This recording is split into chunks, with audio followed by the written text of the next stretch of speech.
bengong tuh asik banget ya. Mikirin sesuatu yang nggak perlu dipikirin. Kadang orang bengong itu dia karena lelah dengan pekerjaan, tapi dia mager buat ngapa-ngapain. Akhirnya ya udah bengong.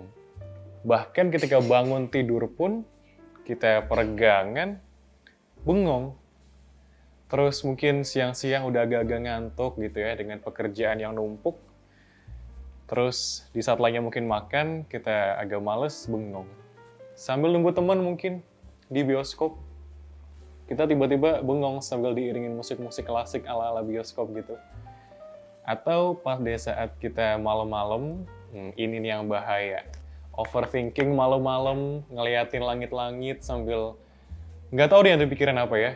Kadang memikirkan kejadian masa lalu, kenangan-kenangan buruk, sama mantan, sama orang yang ngebully, mungkin kejadian memalukan pada saat sekolah dulu, atau aib keluarga, hutang-hutang juga bisa jadi. Atau hanya sekedar ya udah kosong aja pikiran. No thoughts are empty. There's nothing to think about. Cuman enak aja gitu pikirannya kosong, nggak ngapa-ngapain. Tapi beberapa orang kalau bengong itu memikirkan masa depannya. Kekhawatiran masa depan. Bisa jadi cemas nih. Waduh, besok aku bakal kayak gimana ya? Wah, ini 5 tahun ke depan, pencapaianku apa aja ya? Wah, ini kerjaanku besok-besok apakah bakal stabil? Dan beberapa pikiran-pikiran lainnya. Rasa takut juga bisa jadi salah satu bahan bengong kita. Takut ketinggalan tren-tren yang ada. Mungkin gara-gara kita sebelumnya udah getol banget tuh main sosial media, you name it, Instagram, Twitter, Facebook, YouTube, TikTok. Jadi ketika kita bengong itu tanpa sadar ada rasa kecemasan, takut kalau kita ketinggalan tren, ketinggalan kemajuan yang ada, ketinggalan pencapaian teman-teman kita. Bahkan apa ya, ketika kita melihat mereka ada pencapaian, kita malah justru bukan merasa senang, tapi kita merasa sedih bahwa hidup kita gini-gini aja ya. Kok perasaan jalan di tempat di saat teman-teman kita mungkin loncat jauh ke sana, mungkin loncatnya ke Eropa gitu, kita loncatnya masih di sini-sini aja. Jadi rasa takut akan ketinggalan tren tersebut bisa dibilang kamu mengalami FOMO. FOMO, sebuah kata yang mungkin udah lekat juga di kuping kita ya. Udah sering dengar juga digembar-gemborkan, tapi memang hanya sekedar satu terminologi yang dipakai serampangan. FOMO. Tapi sebenarnya apa sih FOMO itu? FOMO, Fear of Missing Out. Sebuah terminologi di mana itu menggambarkan kita sebagai anak muda memang kebanyakan yang merasa takut ketertinggalan akan perkembangan. Melihat bahwa semua orang di sosial media itu sepertinya bahagia, kita cuma di sini-sini aja nggak jelas mau ngapain. Dan di sini juga kita bisa dibilang menjadi korban akan orang yang berlomba-lomba untuk menampilkan bahwa dirinya itu bahagia. Ngerasain? Wah, si dia liburan ke Bali. Wah, si dia menang lomba ini. Wah, dia mobilnya baru cuy. Wah, dia mirror selfie pakai iPhone 13 boba, kameranya di mana-mana gitu kan. Dan di sini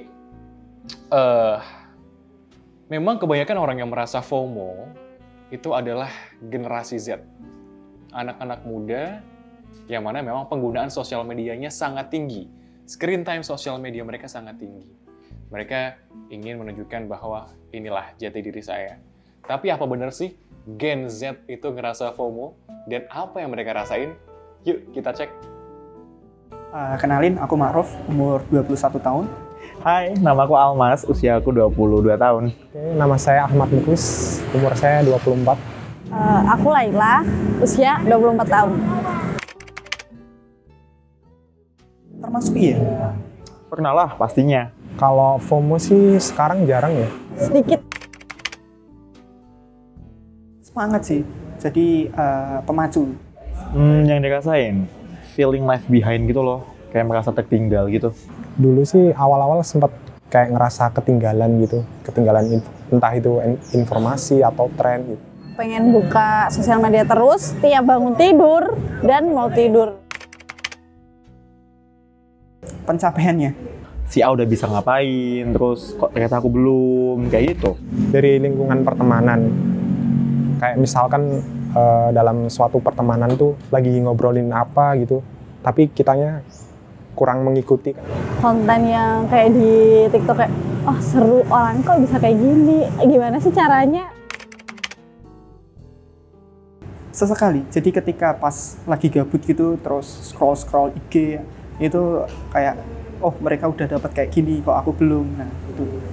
Recently itu sering banget sih, sekarang sering banget ya, apalagi udah usia 20-an kayak gini ya. Dulu sih ya lumayan sering, tapi sekarang udah enggak. Nggak terlalu sering, tapi pernah. Berlomba-lomba ingin menjadi paling update dengan cara ngonten sana, ngonten sini, mau makan, stop, konten dulu, jalan-jalan nonton bioskop, bahkan sampai ada yang rela melanggar regulasi bahwa kita tidak boleh mau video merekam dalam bentuk apapun di film-film yang memang berkehendak demikian. Dan dari rasa ingin update itu, kita terlalu banyak mengkonsumsi yang namanya konten-konten pencapaian, konten-konten yang membuat kita merasa tertinggal. Akhirnya kita kalau berlangsung sangat lama, itu kita jadi lama-lama empok juga ya. Dan bahkan studi tahun 2013 yang terbit pada jurnal Computer in Human Behavior, orang-orang dengan tingkat FOMO yang tinggi merasa kurang terhubung dengan kehidupan sehari-hari. Why? Padahal kan ya hidup tetap hidup aja.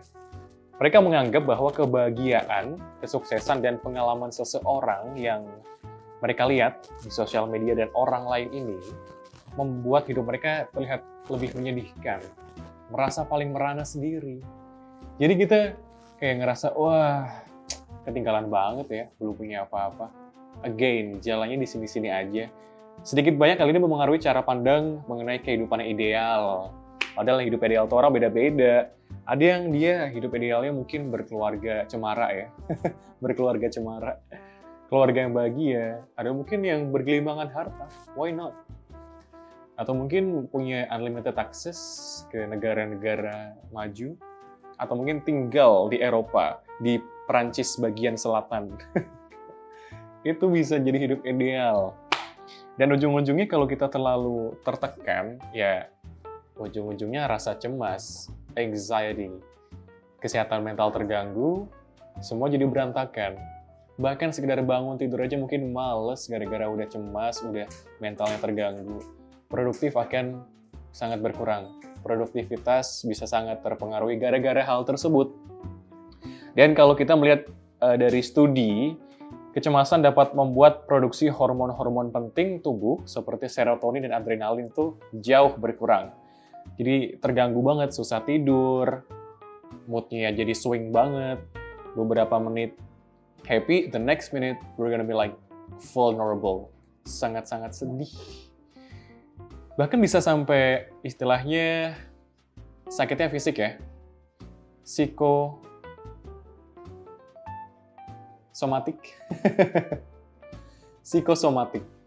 Dari perasaan dan gangguan mental tersebut berpengaruh terhadap kondisi fisik kita juga. Dan kenapa sih FOMO itu cenderung dengan generasi muda? Generasi Z itu sangat menonjol dalam hal FOMO ini.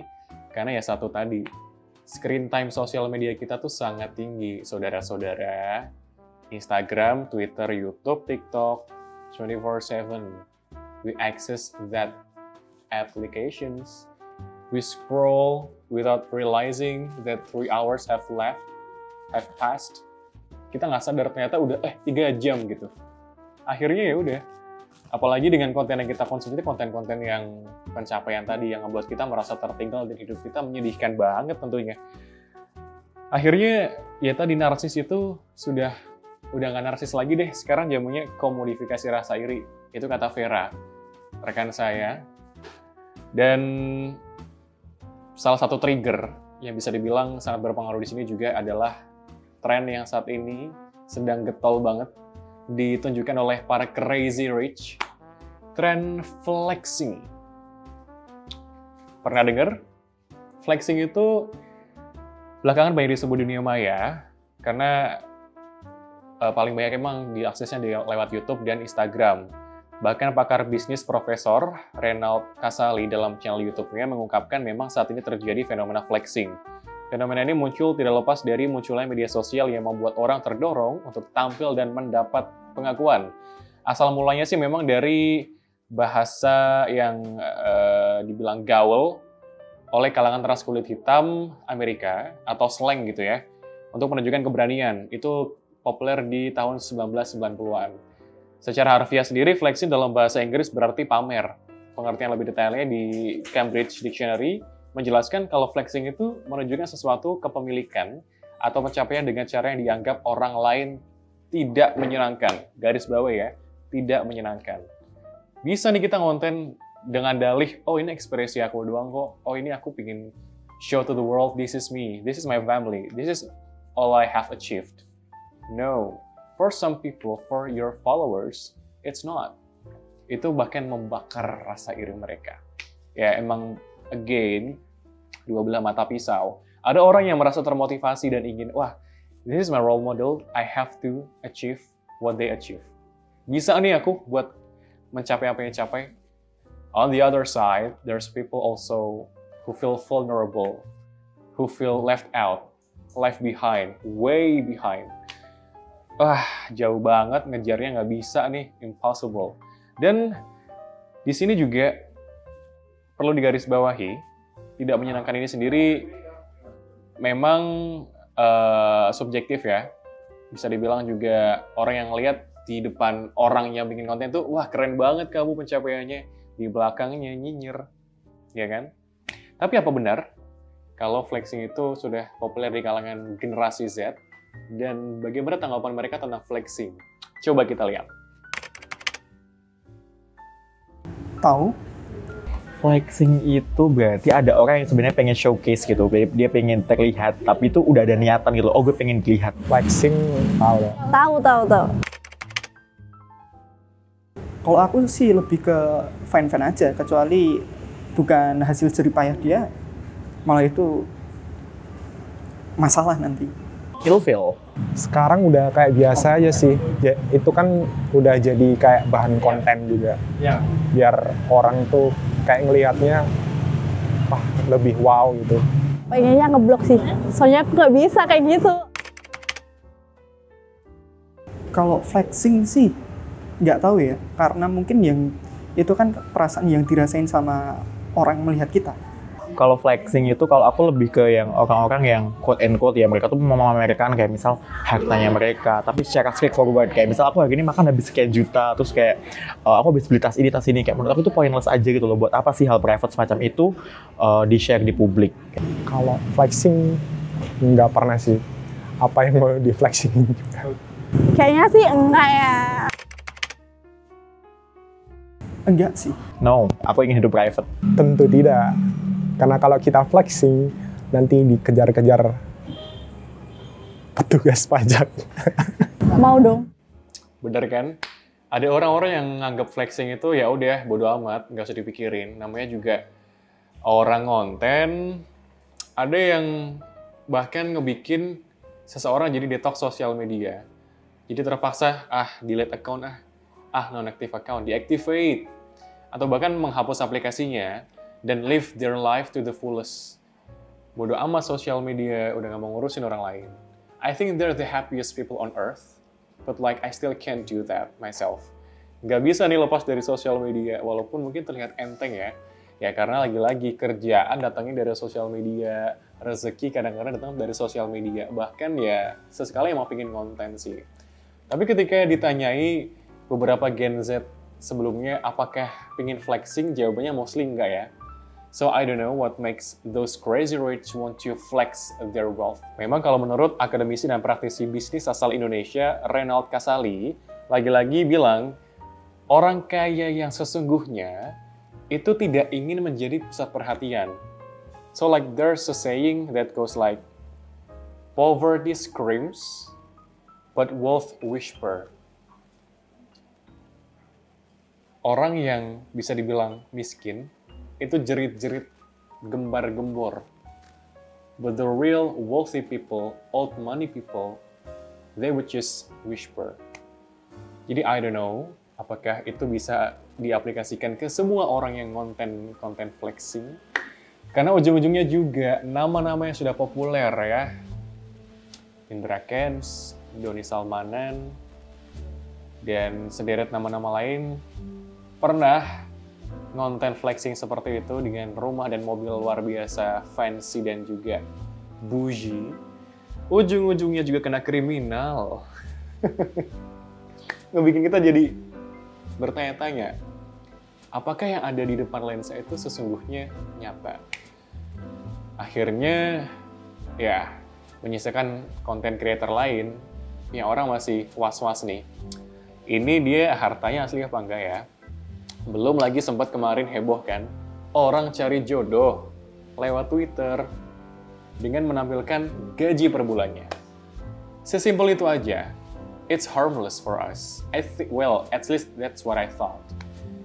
Tapi ternyata muncullah tweet-tweet menanggapi bahwa wah pamer gini. Wah ternyata ada salah satu staff atau pekerja dari orang yang cari jodoh ini bilang dia gaji segini, tapi itu ngegaji karyawannya nggak seberapa. Terus jadi blunder banget deh. Ada juga beberapa selebriti akhirnya terbukti mungkin money laundering.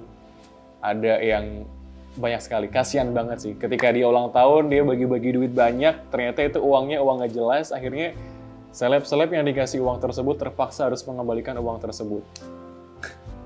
Miris banget sih emang ya. Orang kaya, kadang pengen jadi kaya tapi kok ribet juga ya. Dan nama-nama lain ya. Di sini sudah disebutkan juga oleh teman-teman kita Gen Z tadi, artis atau public figure yang dirasa dia flexing. Nah, di sini memang tanggapannya beda-beda. Ada orang yang bodo amat, ada orang yang mikir banget. Nah, tapi gimana sih kalau kita ngelihat Gen Z menanggapi biar nggak FOMO akibat flexing ini? Coba kita lihat. Kalau buat nanggepinnya sih, aku lebih ke arah apatis sih. Maksudnya, sekedar tahu gitu, terus jadi penyemangat aja sih. Biar nggak FOMO, itu pasti aku lebih banyak ngobrol sama teman-teman aku sih pasti. Ya, kayak aku bersama dengan orang-orang yang tahu value aku, tahu target aku, dan tahu sebenarnya aku selama ini sudah berprogres dengan trackku gitu loh. Kalau sekarang lebih ke ya kayak bodo amat juga sih. Nggak usah main sosial media untuk jangka waktu yang berapa lama gitu, seminggu atau 1 bulan.